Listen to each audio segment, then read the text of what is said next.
Hello there, folks, and welcome back once again to another episode of Southbank Live. We weren't making it one of these last week, but we are back this week once again. Hope you're all having a very good evening. I'm joined once again by John Butler. John, how are you getting on this week? Not bad at all. The sun's come out, of course, which one would hope in July, but it's been a nice week so far. Thank you. Certainly, certainly. It does has been a great bit of weather, though of course there has been an awful lot of drama everywhere. We missed a load of news last week. We'll hopefully cover that this episode. But again, never a dull moment in British politics. There does seem to be an awful lot of furore now on who is going to be the next Prime Minister. And we'll hopefully cover all of that in this episode as well. Just to start us off with, it does seem like YouTube is having issues with us once again, folks. So if you are watching this, hopefully you've managed to make it through to either LinkedIn or Facebook. Our apologies for that again. We will be giving away an ounce of silver, one of our custom silver rounds, later on this episode for those who have entered in a long short over the past week, which we will actually start off this week, I think, just on a light-hearted note before we get into some more of the serious stuff. John, have you got a long and a short for? I do indeed. And one of the short, as it were, is one that I've mentioned on multiple occasions. The long, however, is something new.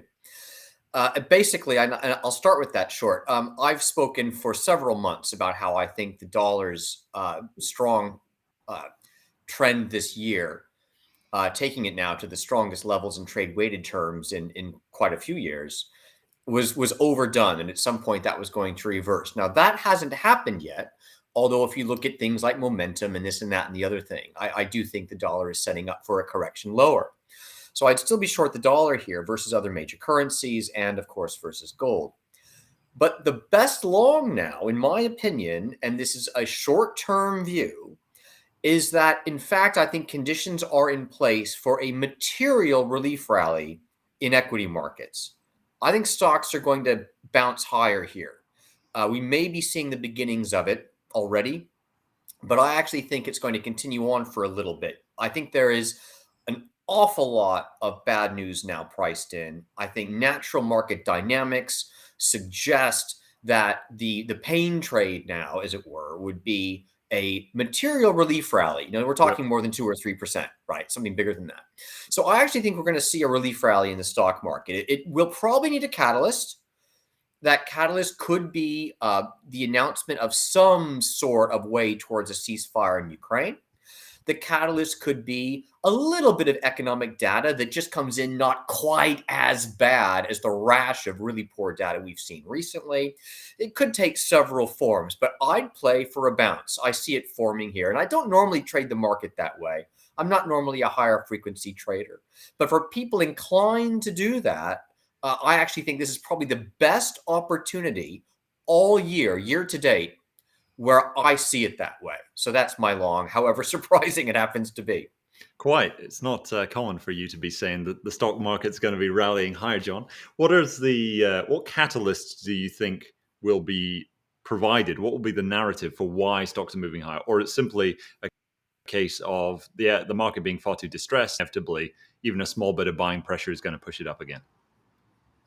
I think some of it will just be reference to market psychology. You take a look at the first half of the year. It's been an awful first half of the year for the U.S. in particular, right? The U.S. has been the big underperformer here, part of which has to do with dollar strength, which other factors equal impacts the relative performance of the market. So that could be one thing. It's just, oh my God, been a huge sell-off. It's the biggest tech sell-off we've seen in many years. You can even compare it now to some previous major market corrections, blah blah blah. So I think you might get that sort of very just general market psychology. Enough of a decline, enough bad news priced in, blah blah blah. However, there might be some specific catalysts. I mentioned a couple, right? I mentioned a couple that are possible here, that you actually get a modest, surprising reversal in the deterioration in economic data, and maybe you get some surprising developments in Ukraine suggesting that this thing is going to be resolved sooner rather than later. Now, I happen to actually share that view. That is my position. When I read between the lines of the news that I read on Ukraine, I actually think we're much closer to at least a temporary cessation of hostilities, if not a proper full resolution to the underlying dispute. Sorting that out could take an awfully long time. But a temporary cessation of hostilities to try and get to the negotiating table and begin something constructive, I think could be surprisingly close now. Yeah, it's certainly not something you hear much about in headlines when people are discussing the war in Ukraine. Is even the possibility of a ceasefire, and it makes you wonder why that is the way it is. But yeah, I can easily it right, and you can imagine how the markets would then react to it because this massive Right. bogeyman is suddenly removed from the situation, right? That's right. And it would give everyone who's become frightened, everyone who wanted to sell the market, perhaps, everyone's going to notice that. It's a big headline. And while no one will be able to precisely put their finger on, oh, gee, what does this mean exactly for corporate profits? What does it mean exactly for the economy? Everyone will just see it as good news, qualitative good news. Yep. And it'll be an excuse to get back into the market or at a minimum get less bearish. And I think you'll get, or I mean, if it happens, I think you'll almost certainly get a sizable relief rally bounce in a short period of time. Yeah. So that's on the long side, John. In terms of your short for this week, what have we got?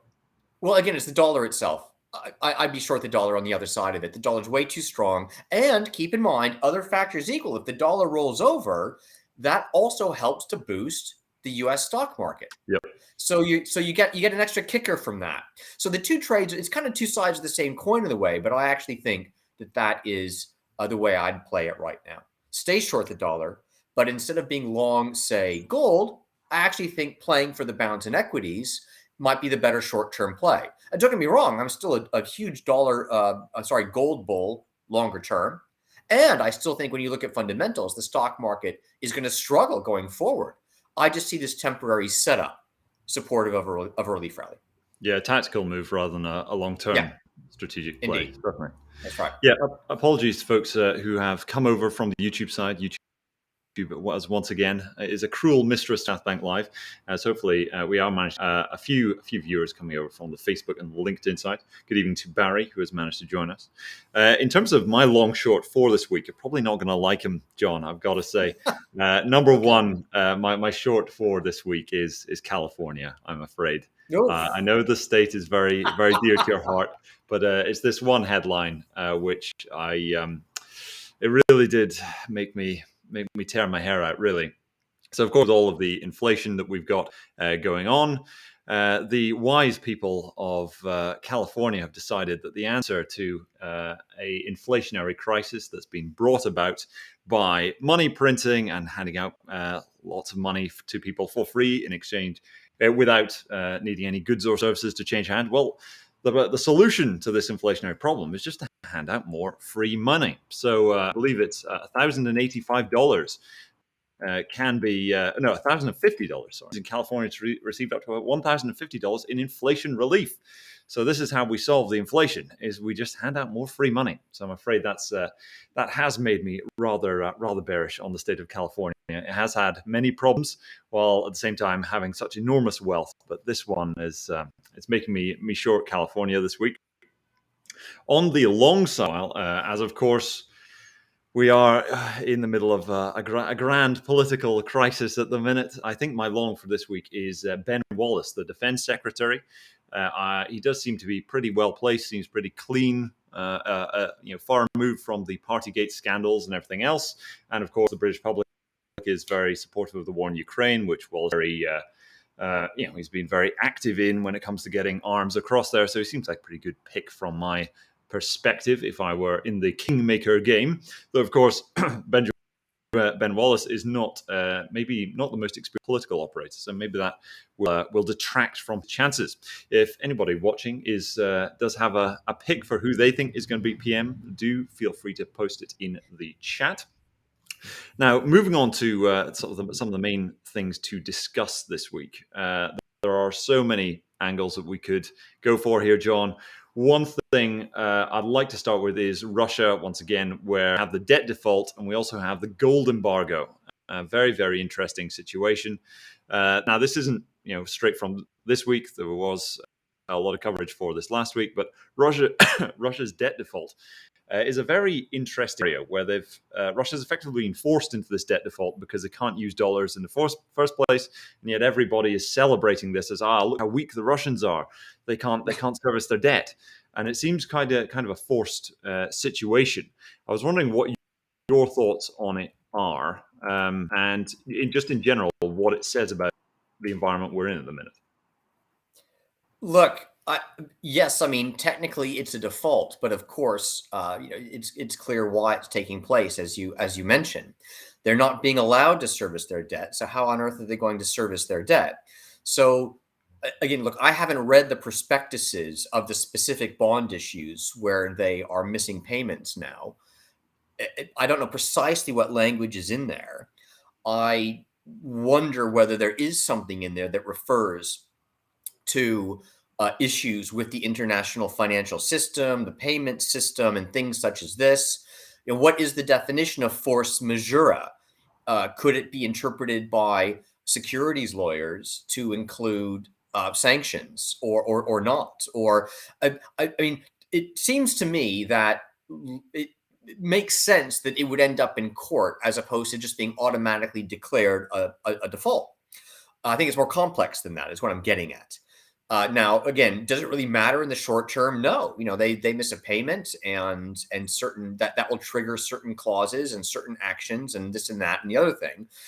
For example, if Russia came to market again trying to issue new bonds, that would be problematic. But why on earth would they be doing that when when they're on on a war footing anyway, and experiencing a huge windfall in revenues, as opposed to the very substantial spike in oil and gas prices and whatnot. And they're still able to export a hell of a lot of that stuff, notwithstanding the attempts at sanctions that have been put in place. So Russia's not in need of access to the capital markets right now. Quite the opposite. So what does it really matter to them? I suspect it doesn't. And again, I think from their perspective, they actually kind of have the moral high ground here in their view, right? I mean, they think these sanctions are illegitimate. I'm trying to recall exactly what words Lavrov and Putin have used when sanctions were first imposed, and they froze and or outright seized Russia's foreign exchange reserves. But I think they actually called that a default on behalf of the Western countries sanctioning them. Right. Seizing someone's assets without cause. Anyway, so look, whatever. It's call it semantics if you want to. But the idea that somehow this is going to cause Russia any additional financial hardship to that which the sanctions have been trying to cause, no, it really won't. Yeah, I mean, not paying your debt is in a lot of ways, you can see it as something of an economic boon. I mean, you don't have to actually. It's only people who need debt that this becomes a problem too. So here's the headline: Russia defaults on debt for the first time since 1998. Kremlin owes about $40 billion, being shut out of the international financial system since the invasion of Ukraine. That's from The Guardian there. I mean, if you're not wanting to borrow anymore, now Russia probably would want to borrow more, but in a lot of ways, not having to pay the debts, well, it's if somebody said, actually, you don't need to pay your mortgage anymore, people would take that pretty well. It just depends on how much more money they would want to borrow that really becomes a big problem, I would say. Again, they really don't need to. And keep in mind, Russia's external debt, that is debt that is owed externally, such as dollar-denominated debt and so on, is tiny, right? It's not very large. So as you say, fine, they might save a few coupon payments and whatnot on that debt, but it's not that big a deal from their perspective in any case, right? I mean, it may make good headlines, and it may be an important legal precedent, one that again may be sort of run through the courts in some way at some point. But how meaningful is it to them? It's really not. And again, they don't need future access to the capital markets on any near term sort of time horizon whatsoever. So again, it's one of these. It's more a battle of the headlines than a truly effective battle in the financial markets here. Yeah, it's being heralded as this kind of triumph or this grand victory or or a signal of Russia flagging in its wartime efforts. But I'm reminded of your sayings at the beginning of this war, which is that economic sanctions are done when you don't have any military options. And it feels like this is just something to celebrate and make it look like this is it's a great propaganda coup. Look, the Russians are struggling; they're defaulting on the sovereign bond, and yet at the same time, I'm pretty sure Lavrov and Putin have said that the default isn't real. Like this is not a big issue for us, but everyone wants to feel like there's some kind of victory that we can claim here. We do get a good couple of questions here from Tony Seaman here, which is very apropos here. What does the Russian debt default mean in terms of its effect on me and others? And if Russia has a debt problem, who do they owe the money to? So both those questions are linked together in a lot of ways. John, in terms of who actually owns most of these Russian bonds, I mean, it's not high street banks in the UK, is it? Who is it that's No. actually going to be feeling It's the effects? primarily emerging market funds. Okay, that is, Yep.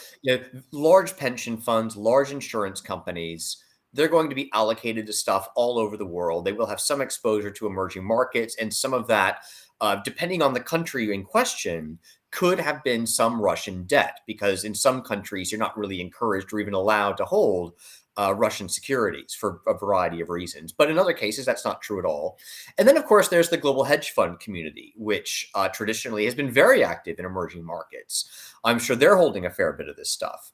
And of course, you can imagine, how some of these funds are going to feel as a result of what they might see as, well, wait a minute, we're not receiving our bond coupons here, but it's actually not Russia's fault.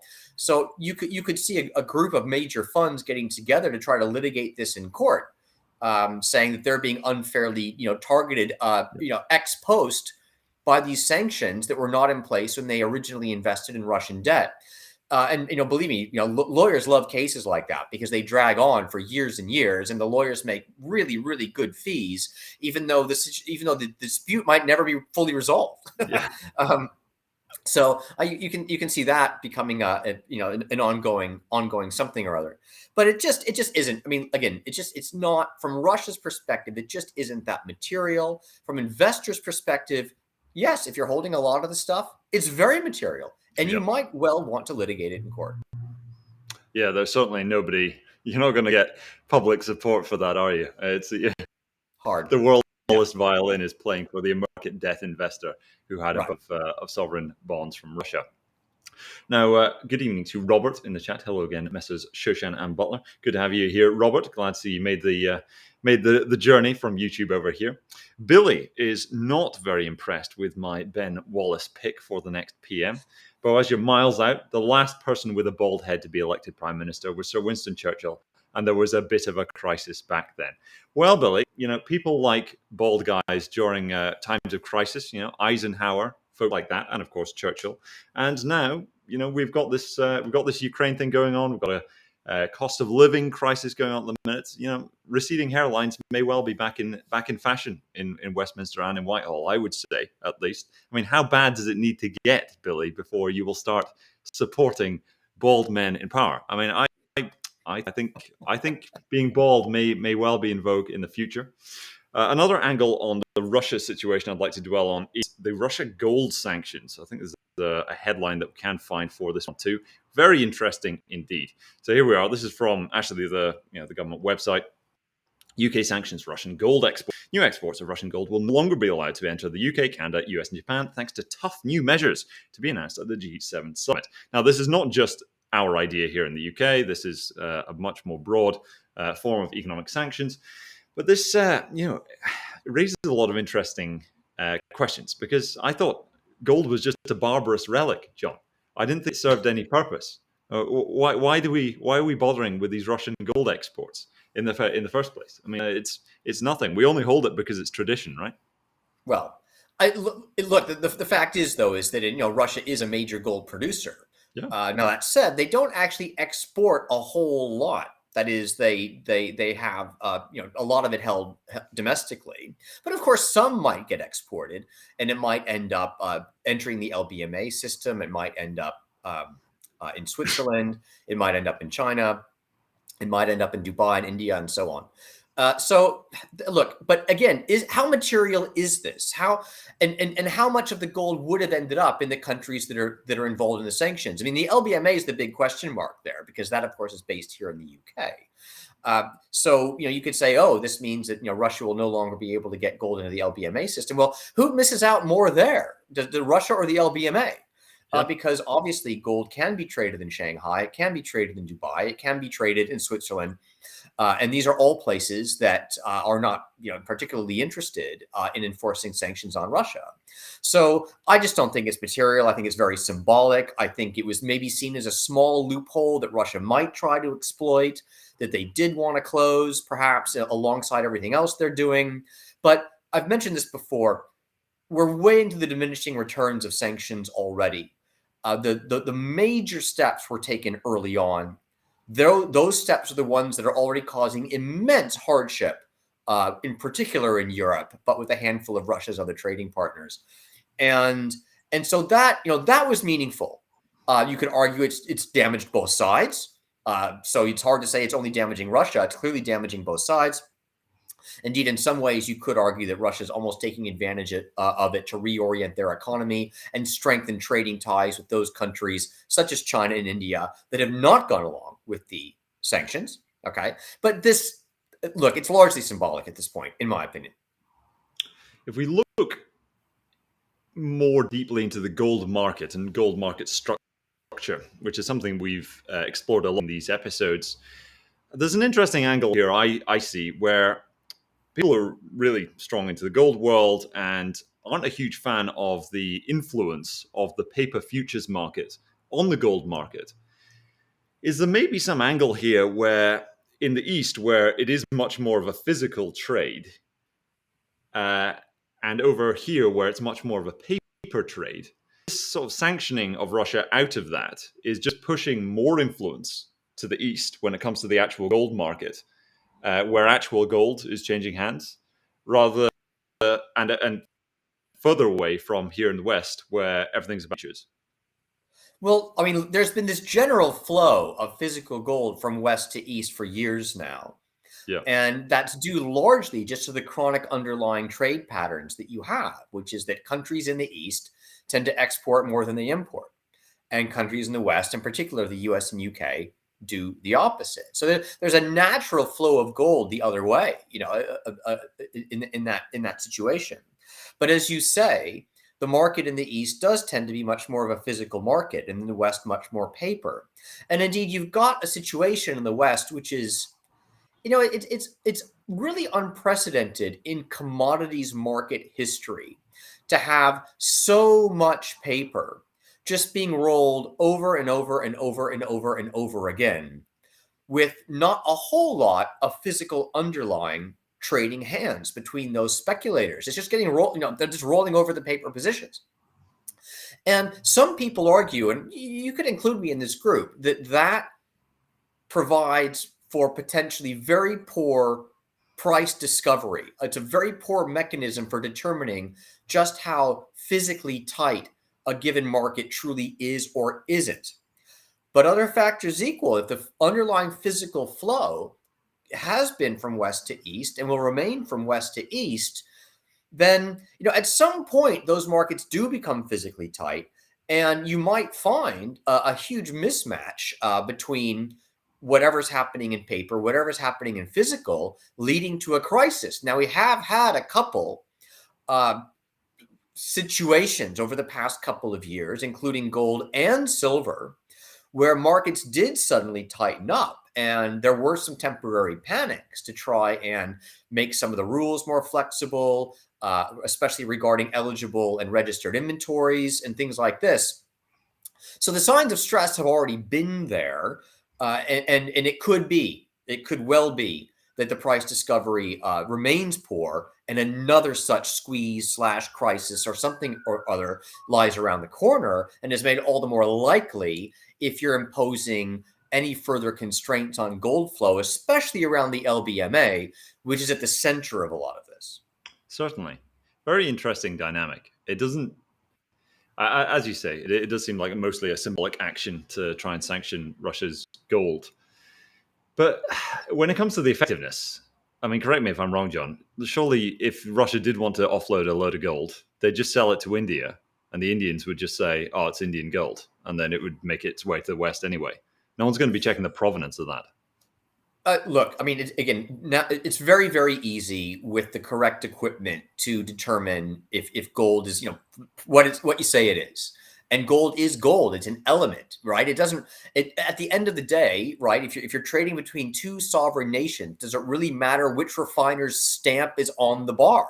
Yeah, Right? I mean, gold. grown-ups trading gold, can be confident they're trading gold. They don't necessarily need to rely on a third party to verify it. So that gold doesn't need to flow through the LBMA system. And indeed, the Shanghai market in gold, physical gold, and indeed, I believe Dubai, these are pretty deep in liquid gold markets. There's a lot of liquidity there.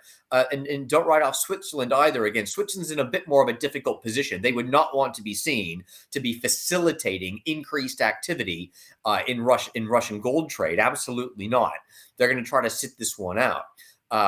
But there's still so many options that Russia and other major players would have to be able to use gold if they wanted to. Now, it begs the question of, hey, if Russia's selling gold for something in exchange for something else, what is that something else? Yeah. And but that could be done ad hoc, and you don't need to have the dollar or any other major currency as an intermediary. Gold itself functions as the currency if you start using it in that way. It feels to me something similar to Iranian oil sanctions, where they just give it that. Well, there's just a black market for it with Iraq, and Iraq just sells the oil as though it's Iraqi oil, and it makes its way Look, into the West anyway. there's always a way. There's always a way around these things, and the way there's always a way around these things is because there's always some clever people who want to profit from the additional friction that sanctions throw into the market. Yeah. I mean, the late Mark Rich. I don't want to say he was a good guy, but he became a billionaire basically finding ways to help countries, including Iran, evade sanctions.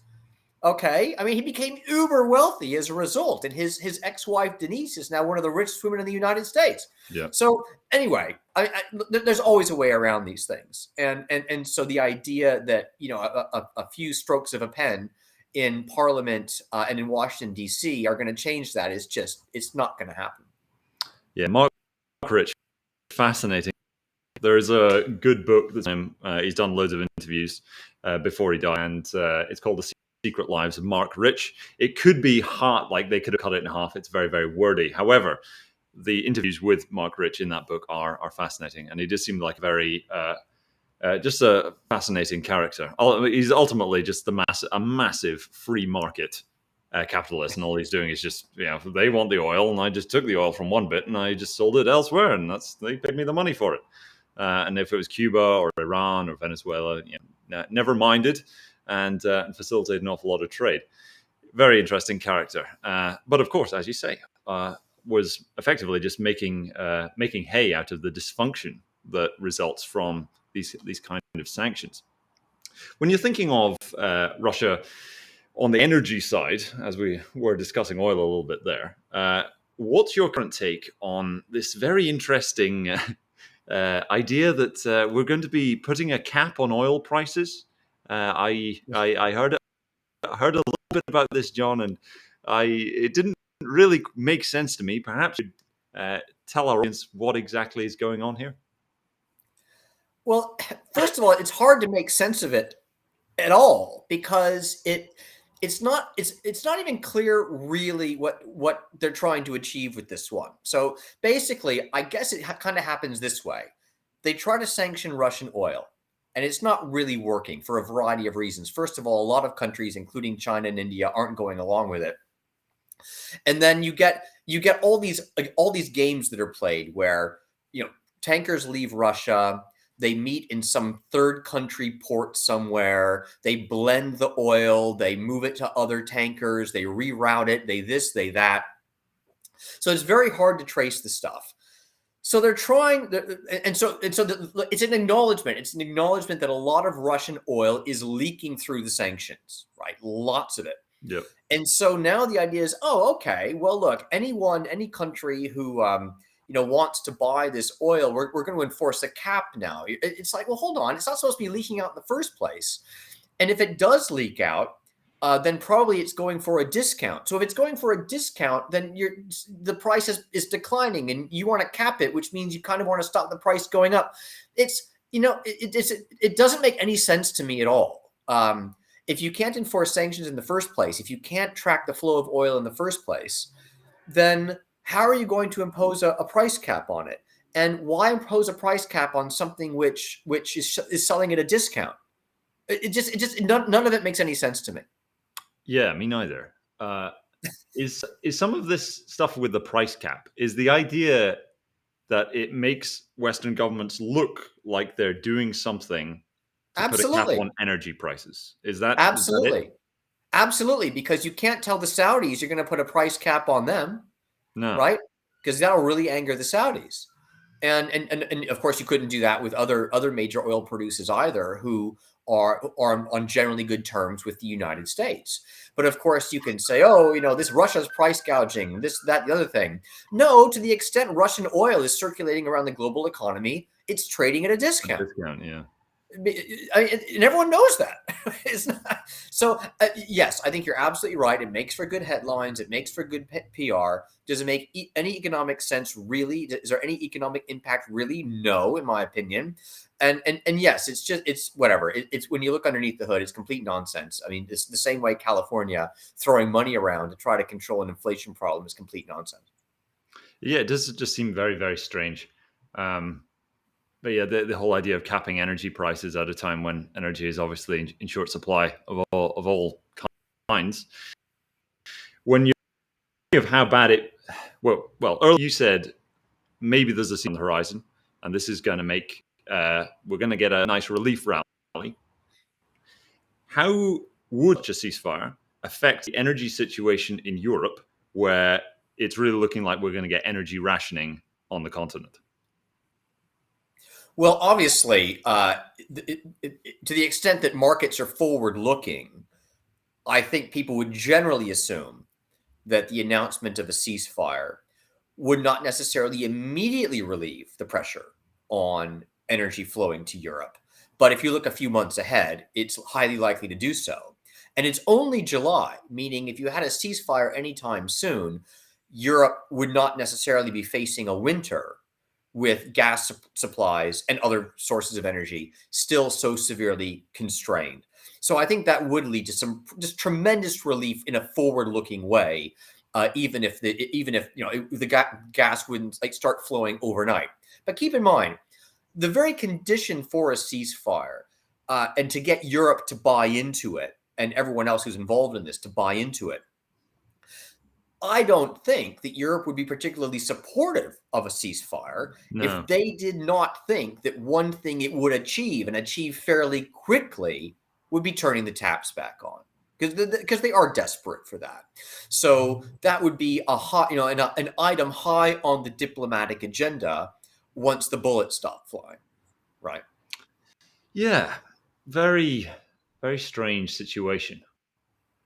When it comes to the amount of influence Europe has, however, on the would have on that peace process, other than France on the military side, I mean, how much influence could they bring to bear on the Ukraine-Russia uh, and like the Ukraine-Russia conflict from any sort of angle? Really, is there Oh, any look, influence that they could levy on that?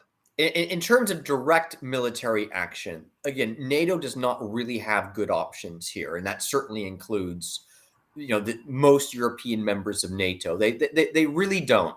However, they are in a position to offer a lot of forms of just general logistical assistance.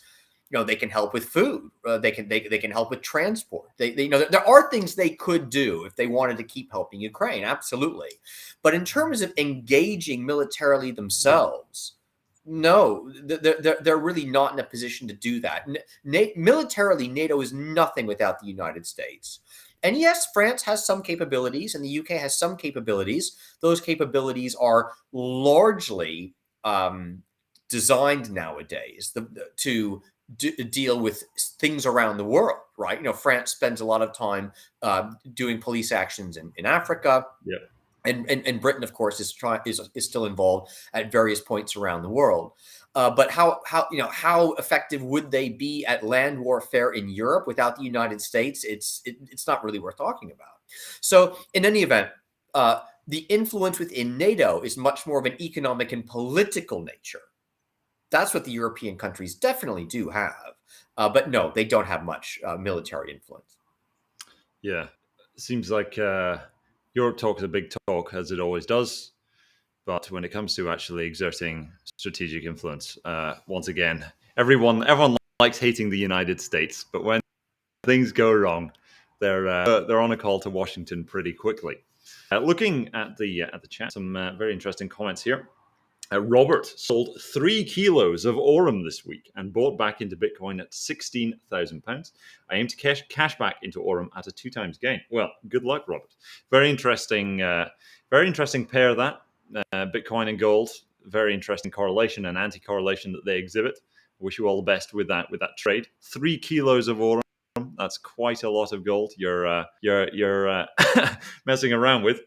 I hope it all goes well.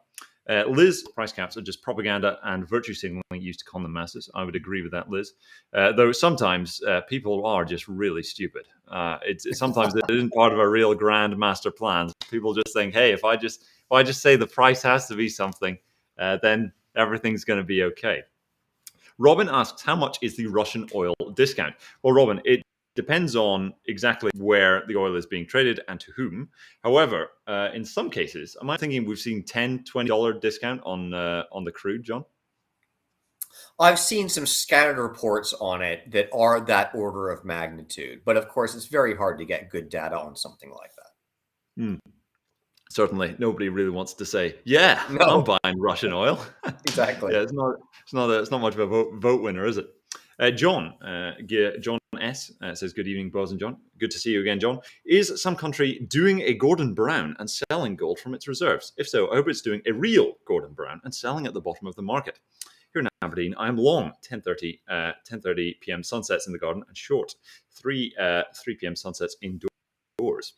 Well, John, that's a good question, actually. John, have you noticed any? I've not seen any country selling gold reserves yet. There's Have been you? no official gold selling all year that I'm aware of. Now, maybe something has been done secretly, but uh, uh, most central banks report regularly their gold sales and purchases by convention, and that no central bank, no country has made a sales announcement all year that I'm aware of. Whereas you've had several announcements of countries having accumulated more gold, Yeah, ranging from, I think, a couple of these Central Asian countries to Ireland has been accumulating a bit more gold. So, but no sales. yeah. I wouldn't want to be selling. No, it's not. If you're selling gold now, one wonders what it is that's driven you to do it.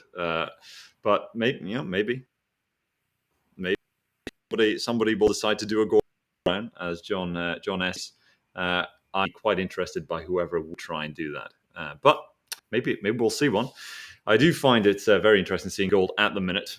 I think some people are recognizing its sort of grand utility here, with Putin now saying the world is now, this is the beginning of a multipolar world once again. And in a multipolar world, well, you can't just rely on fiat currencies, can you?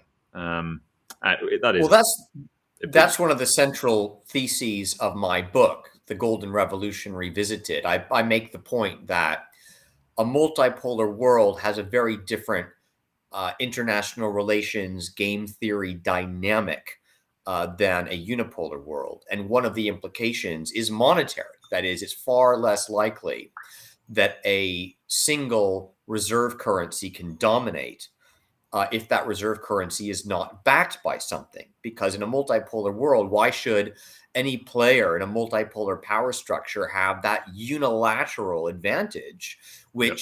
which could be abused, could be used as an exorbitant privilege, as French President Valéry Giscard d'Estaing said many years ago, although he said it when he was finance minister. It doesn't matter. But in any event, Uh, the implication is that you need a neutral asset to back a monetary system in a multipolar global power structure. And guess what? Neutral asset historically has served that role more than any other. It's been gold. It's also been silver to some extent, but gold dominated in the 19th century, and it dominated throughout, well, the 20th century until, of course, we moved away from a gold-backed monetary system. So the most immediate implication, it seems to me, if we are indeed entering a multipolar world, is that you're going to start to see at least a partial remonetization of gold as an international neutral asset for settling balance of trade between countries from time to time. And it could be that this conflict in Ukraine and all the sanctions that relate to it are just accelerating that process. Yeah, it does feel like the internet. If this isn't something that's going to break up the international order as it's existed post Cold War, I mean, what is what could bring that about? Do you think uh, with the current scenario with Russia and China and India, where these countries are neighboring and they're not totally going ahead with the US's policy when it comes to Ukraine, do you think this is something that will just continually be exacerbated until we get uh, a much more sort of strategically sovereign India, much more strategically sovereign? Now, when previously these countries have followed this almost frenemy relation to the US, where they're piggybacking on the US monetary system in order to enrich their own economies. I think in some way that will happen. Keep in mind, is that there's no free lunch. This is not going to be easy for anyone. It's going No, to be disruptive to reduce dependence on the dollar system. These countries have been following mercantilist, export-led growth policies. They love the easy credit that the relatively loose monetary conditions provided by the United States in recent years. That's been a great environment in which they've been able to grow their export industries.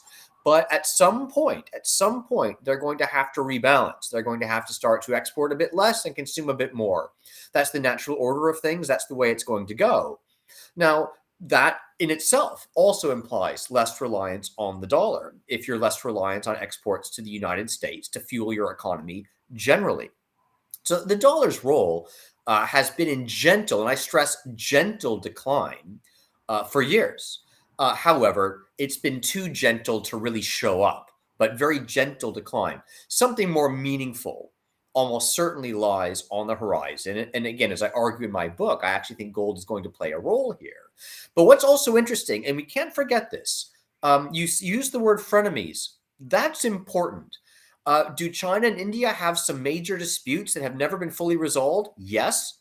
Do China and Russia have some disputes that have never been fully resolved? Yes. And as the US's role begins to decline in relative, or continues to decline in relative terms, that doesn't solve these other problems, no, right? It doesn't. And so it's not as if this is just bad news for the United States. It's a challenge for the entire world. And it's certainly my hope that as we transition into this multipolar world, that we see attempts made to resolve these long, long lingering disputes peacefully. Again, horrible historical analogy here. I almost don't want to bring it up, but what happened when Britain withdrew from colonial India? Now, again, nothing against Gandhi. I mean, it had to happen someday, right? It's the natural order of things. But India went through a very difficult period yeah, transitioning out of that. Now expand that to a more global scale, and look what might be possible as the U.S. withdraws its policeman policy. Don't You can call it an empire if you want to, step by step. Look at Afghanistan as one possible example of what that might look like. So anyway, I try to be hopeful, but this is going to be difficult and disruptive for everyone. It's not as if they're rubbing their hands with glee that this is happening the way it's happening. yeah, becoming a more dangerous world in a lot of ways when you don't have a unipolar figure like the US. I mean, everyone likes to complain about US being world police and throwing their weight around in areas which you wouldn't imagine that the US really should have much of a say on, domestic economic policy and things like that. And yet at the same time, once you withdraw that power, it creates a big vacuum. And we could see an awful lot of problems. As you say, the British Empire's withdrawal to a lot of vacuums and a lot of former colonies, and this in turn led to a lot of conflict. So one does hope that a multipolar world will be able, there will be some kind of stability that can be maintained rather than one of instability, but it seems somehow inevitable that there will be instability. I mean, how is China and India going to figure out their Himalaya issue? Well, exactly right. And so you're going to have these lingering disputes. And look, good fences make good neighbors. It's important to have good borders that are objective and that are not constantly under dispute. But in a way, the same is true in international financial and monetary affairs. Isn't it better to use a money that one country cannot manipulate at the expense of another? It just makes sense to me.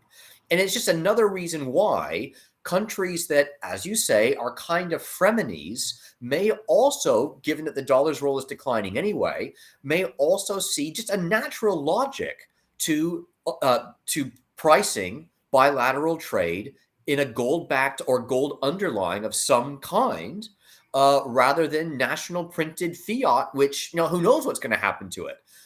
They're going to have to hold each other's assets as reserves. What if they impose sanctions on each other? What if they freeze foreign assets denominated in those currencies because of a future dispute? Gold has a certain just natural role to play in this world where no one's quite sure what the rules are anymore. Yeah, certainly. In a frenemy relationship and a less stable world, a trustless form of money does have an awful lot of value relative to one that can just be debased or Exactly. sanctioned or arbitrarily Yeah, cancelled or confiscated, right? Uh, indeed.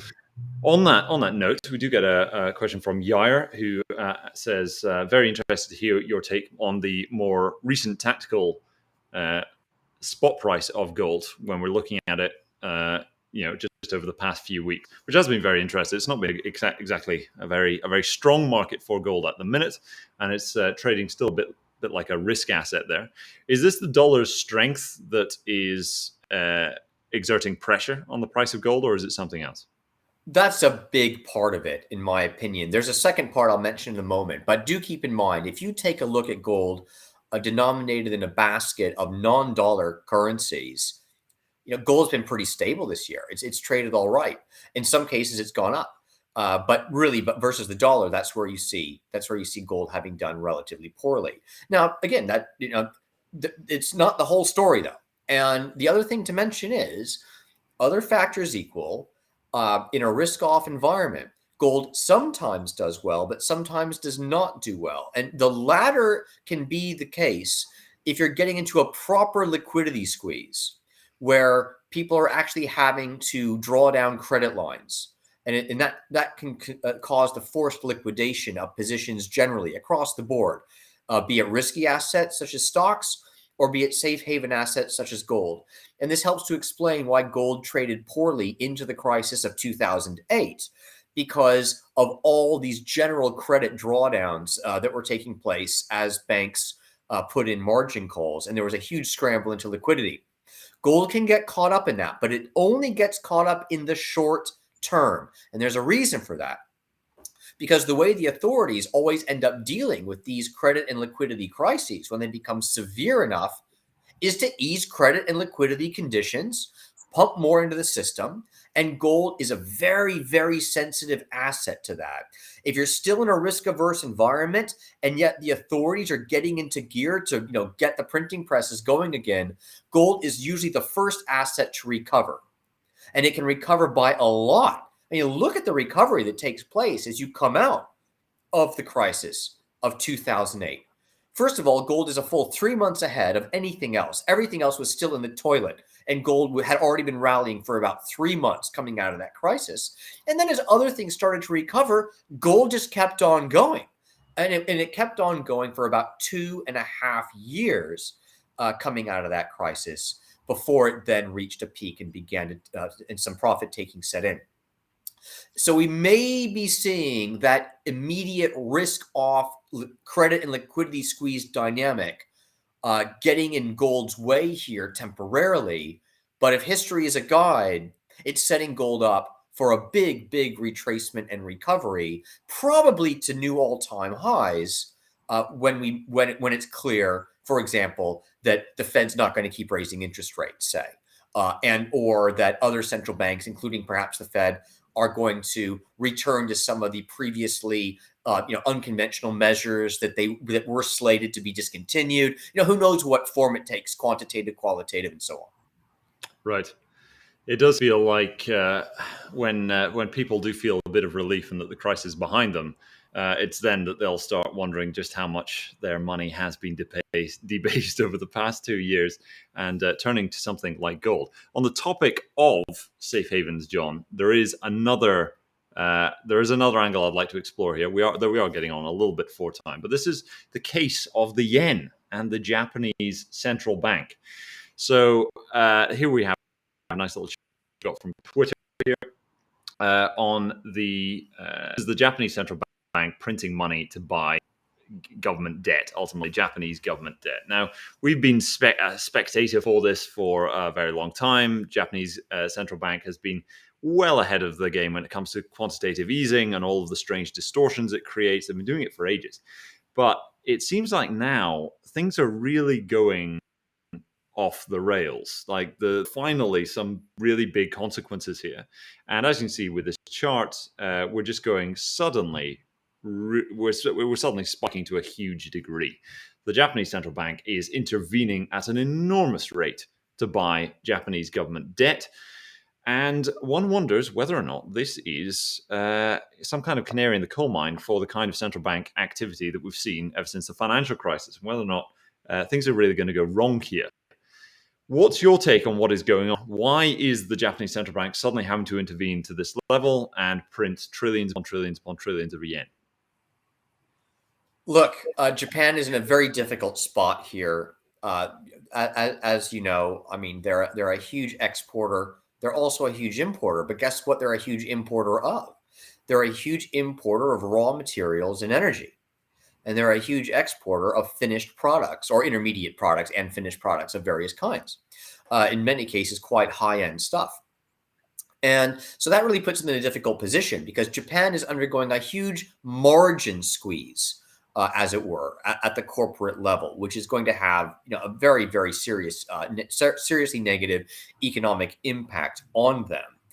And so the BOJ looks at that situation and sees how fragile things are on the one hand, but then they have a look at what the impact on inflation has been of the weak yen so far, and it hasn't showed up yet. Now it's going to, in my opinion, it's definitely going to, but for whatever reason, it hasn't got through the system yet. Probably because the Japanese banking system the monetary transmission mechanism does not work as efficiently or as quickly there as it does in the U.S. or the U.K., for example, or in Europe.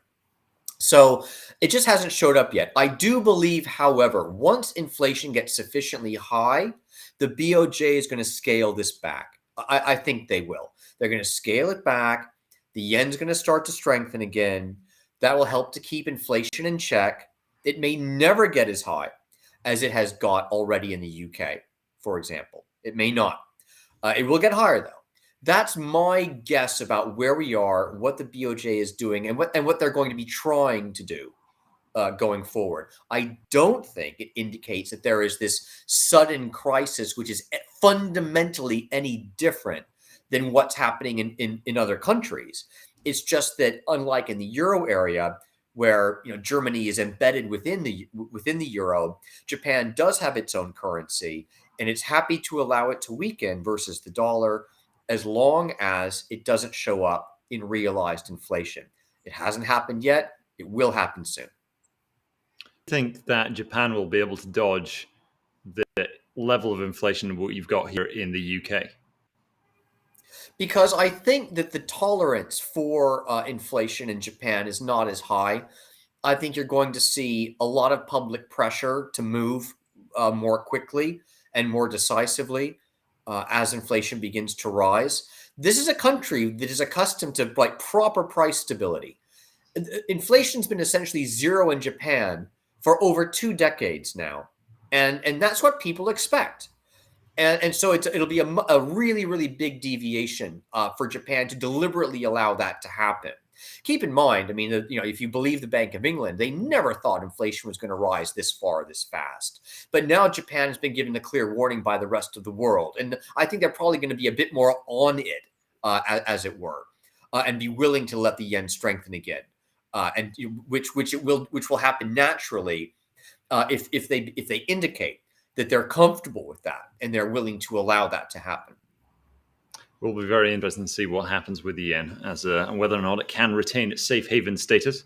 Sounds like from your side, John, you reckon the yen will retain its exorbitant privilege of being a safe haven currency.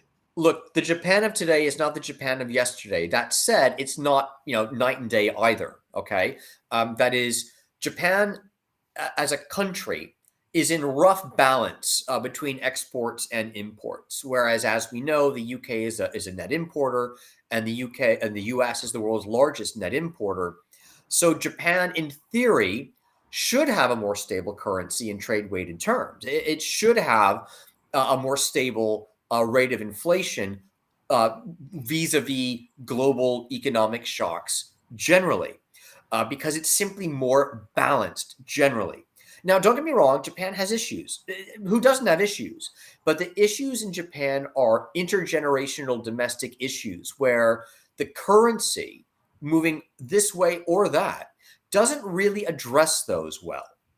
It's external imbalances that can be to some extent resolved through currency movements. Internal imbalances, not really. That's very interesting.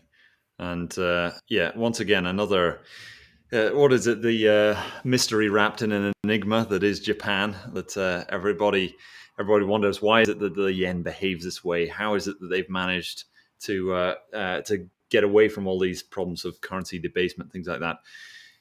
It does feel like this kind of situation that we're in now with energy inflation might be, if there was anything wrong, that this would somehow reveal it.